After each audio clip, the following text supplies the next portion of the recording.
Hey guys, I'm back again. I just wanted to show you what I did to my plow.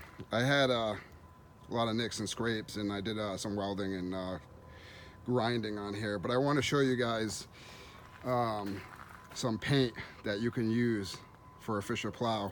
Still have to do a little bit of black, but I wanted to kind of show you what it looked like. So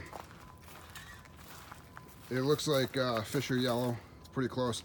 This was painted a different color. It's not Fisher. This is more the color of Fisher over here from the original one. So just wanted to show you guys a quick video. I'll show you the paint here. So the two paints I used was Rust-Oleum black.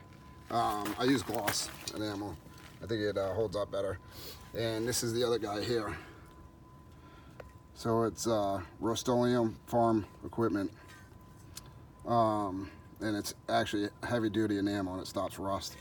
So if you don't want to spend the money to buy Fisher paint, this works very well.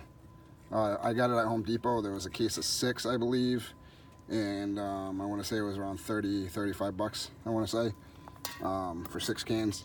So I used 1 can so far for 1 coat. Once this dries, I'm going to come out and put another coat on, both the black and yellow. But yeah, that's it. I just wanted to show you, just in case you guys were looking for some paint out there that would match. And actually, I've been using this paint for a while now, and it holds up pretty well. So it doesn't seem to chip as easy as the Fisher paint. So this is a Minute Mount 1. So you can tell by the condition, there's not too many patches, and actually it's been holding up pretty good. So that's it, guys. Thanks for watching.